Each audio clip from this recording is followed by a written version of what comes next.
Hello guys, this is Preet Prakash Sharma. I am a film writer and freelance educator. You most welcome on my channel, my Bollywood English. Guys, आज मैं आपके लिए लेकर आया हूँ बहुत ही special topic जिसका आप लोग वेट कर रहे थे काफ़ी दिन से। और कमेंट बॉक्स में आपने लिखा था कि कुछ स्पेशल कोई ऐसी वर्ब लाइए जिसका कई जगह पर यूज होता हो। आपके लिए अहम होने वाला है आज का जो हमारा सेशन है, वीडियो सेशन।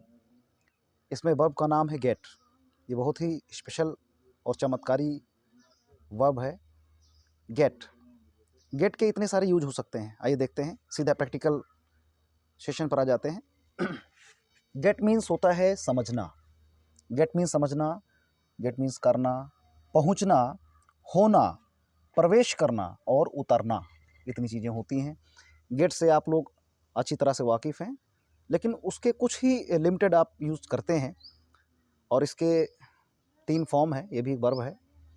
फर्स्ट है गेट, सेकेंड फॉर्म है गॉट और थर्ड फॉर्म है गॉट। और दूसरा इसका रूप देख लेते हैं। फर्स्ट है गेट, दूसरा है गॉट, तीसरा है गॉटन। यानी गेट, गॉट, गॉट और गेट, गॉट, गॉटन, ये भी हम लिखते हैं। तो गेट के इतने सारे यूज हैं जो मैंने आपको बताया अभी। समझना, करना, पहुंचना, होना, प्रवेश करना और उतरना। प्रवेश करना यानी जैसे गाड़ी में आप प्रवेश करते हैं, कार के अंदर जाते हैं या ट्रेन के अंदर आप प्रवेश करते हैं या किसी वाहन से उतरते हैं। तो इस तरह से देखिए, इसका बहुत स्पेशल यूज इसलिए मैं आपको बताने जा रहा हूँ कि मैंने बोला था कि इंग्लिश जो है 2 सेंटेंसेस को मिलाकर बोली जाती है। एक बेसिक ग्रामर के जो सेंटेंसेस होते हैं जिसे हम टेंस के माध्यम से बनाते हैं और ट्रांसलेशन की मदद से हम सीखते हैं बेसिक ग्रामर के थ्रू। और दूसरा है हमारा सिचुएशनल सेंटेंसेस। तो सिचुएशनल सेंटेंसेस बहुत ही ईजी होते हैं, केवल आपको प्रैक्टिस करने की ज़रूरत होती है। वो अलग अलग टाइप के सेंटेंसेस होते हैं, उनको आप लिख करके और अगर आप जहन में रख लेते हैं, ध्यान में रख लेते हैं, तो वो आप बेसिक ग्रामर के सेंटेंसेस मिला करके और सिचुएशनल सेंटेंसेस दोनों को मिला करके आप बोल सकते हैं। तो यहाँ दोनों को हम कंपैरेटिवली देखते हैं कि उनका डिफरेंस क्या है, उनका अंतर क्या है, समझते हैं। मान लीजिए आपने बेसिक ग्रामर से एक सेंटेंस बनाया, आई अंडरस्टूड। अंडरस्टूड मीन्स होता है मैं समझ गया।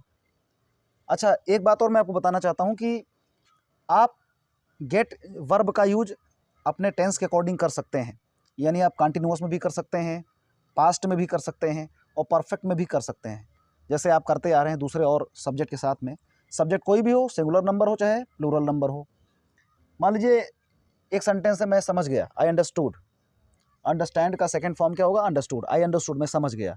अब मैं समझ गया को पास्ट टेंस में आप बोलेंगे, गेट का पास्ट टेंस गॉट होता है, आई गॉट इट। मैं समझ गया को बोलेंगे आई गॉट इट, मैं समझ गया। अगर इसको आप परफेक्ट टेंस में लेकर जाना चाहें, आई हैव अंडरस्टूड, आप बोलेंगे आई हैव अंडरस्टूड, मैं समझ गया, यानी मैं समझ चुका हूँ। तो इसे हम बोलेंगे आई हैव गॉट इट, मैं इसे समझ चुका हूँ। इस तरह से आप बोल सकते हैं। और ज़्यादातर इसका यूज़ जो है पास्ट टेंस में हम ज़्यादा करते हैं। आई डिड इट, यानी मैंने इसे कर लिया। आई डिड इट मीन्स मैंने इसे कर लिया।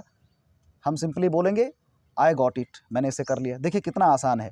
आपको केवल सब्जेक्ट लगाना है, उसके बाद में गेट का यूज़ करना है, गॉट, और उसके बाद में आगे इट लगा देना है, आई गॉट इट, मैंने इसे कर लिया। आई गॉट इट, मैं समझ गया। I reached there, I reached there means मैं वहाँ पहुँच चुका हूँ या मैं वहाँ पहुँच गया। आई रीच्ड देयर, मैं वहाँ पहुँच गया। इसका परफेक्ट टेंस होगा आई हैव रीच्ड देयर, मैं वहाँ पहुँच चुका हूँ। आप इसे इस तरह से कर सकते हैं, आई गॉट देयर मीन्स मैं पहुँच गया, या आई हैव गॉट देयर, मैं वहाँ पहुँच गया। आई एम लेट, अब आई वॉज लेट या आई एम लेट, दोनों का मतलब होता है मुझे देर हो चुकी है, अर्थात मैं देर से आ चुका हूँ या देर से पहुँच चुका हूँ। आई एम लेट यानी मुझे देर हो गई है, या आई वॉज लेट, इसका मतलब भी मुझे देर हो गई थी। तो दोनों आई एम लेट का भी मतलब जो लहजा है, सेंस है, वो भी पास्ट टेंस में ही लिया जाता है। आई एम लेट यानी मुझे देर हो गई है। आप इसको इस तरह से कर सकते हैं, I got late, I got late, मुझे देर हो गई है। गो इनसाइड यानी अंदर चलिए। अगर आपको कार के अंदर में किसी को भेजना है कि भाई अंदर चलो, कार के अंदर चलो, तो गो इनसाइड बोलेंगे, गो इनसाइड, अंदर चलो। तो आप इसको गेट इन से भी कर सकते हैं। गेट मीन्स होना, यहाँ पर इसका मतलब होना, गेट इन, अंदर हो जाओ। गो डाउन यानी नीचे उतरने के लिए होता है कि गाड़ी से नीचे उतर जाओ, गो डाउन, तो हम कर सकते हैं गेट ऑफ, सॉरी यहाँ पर इन हो गया है, गेट डाउन होगा, गेट डाउन, गेट डाउन या गेट ऑफ, नीचे उतरने के लिए। अब इसको एक बार हम शुरू से देखते हैं, इसकी मीनिंग क्या आ रही, किस लहजे में हो रहा है ये। यहाँ पर समझना के लिए लगा, समझना के लिए गेट का प्रयोग हमने पास्ट टेंस में किया, आई गॉट इट, मैं समझ गया। दूसरा, करना के लिए मैंने लिया, आई गॉट इट, यानी मैंने इसे कर लिया।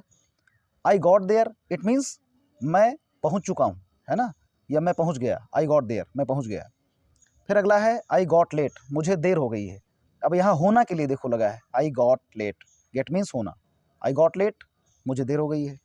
फिर अगला है आपका गेट इन, यानी प्रवेश करना, अंदर प्रवेश करना।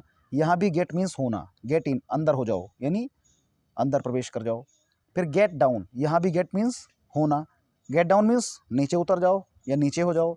गेट ऑफ, नीचे उतर जाओ। तो इस तरह से इसका यूज कर सकते हैं, समझना, करना, पहुंचना, होना, प्रवेश करना, उतरना। मान लीजिए आपको बोलना है कि तुम कहाँ हो, मैं पहुंच चुका हूं, तो आपको बोलना पड़ेगा कि I have reached, where are you, मैं पहुंच गया हूं, आप कहाँ हैं। आप सिंपली बोल सकते हैं I got there, where are you, I got there, मैं पहुंच गया, मैं पहुंच चुका हूं, आई हैव गॉट देयर। इस तरह से आप बोल सकते हैं। मुझे देर हो गई, आई गॉट लेट, बहुत ईजिली इसको बोला जा सकता है, ये जुबान पर बहुत आसानी से चढ़ जाता है, ऐसा ये वर्ड है और बड़ा मज़ेदार है। आप इसको यूज़ करके देख सकते हैं।